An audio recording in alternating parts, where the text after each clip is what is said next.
And Jimmy, as we were looking at that footage, I can't think of any topic that is more controversial across the world than this topic of the rebuilding of the Jewish temple. I mean, sparks can fly every which way on this topic.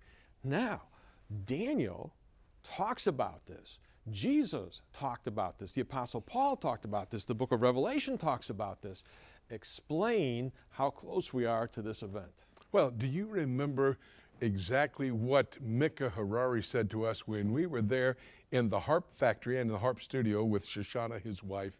He said, we're working until the Messiah comes, and then we're going to turn this all over to Jesus. Well, he didn't say Jesus. He said the Messiah. I would say Jesus.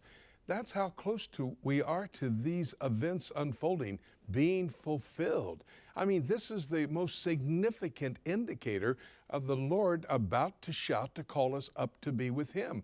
When we talk about Daniel chapter 9, when it says there will be a temple, listen, Daniel 11, which is talking about the alignment of the nations, but earlier on it talks about Antiochus Epiphanes, who went in and caused the abomination of desolation to take place in 168 BC when the temple was desecrated. That was a prototype of what the book of Revelation talks about, the abomination of desolation. Jesus referred to it in Matthew 24:15. When you see that, flee out of town. Well, that temple has to be up before that takes place. Actually, Daniel chapter 11 and verse 45 says that after that alignment of nations has taken place, and they have been wiped out, then Antichrist will say to the Jewish people, because they'll believe he's the Messiah, he will have played a role. In fact, he tries to usurp the victory from Jesus Christ himself when those nations are wiped out.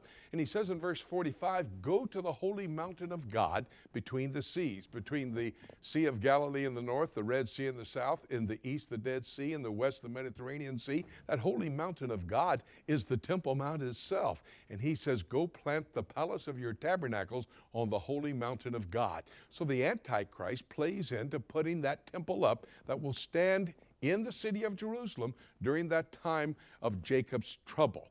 The Jewish people will restore their sacrificial system. The temple will be operating.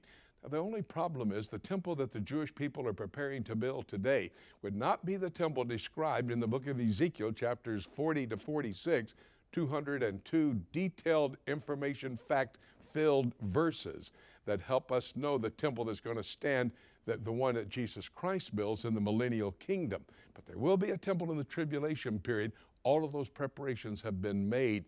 Daniel and Ezekiel both point to this, and I think it's the greatest indicator that Christ is about to come.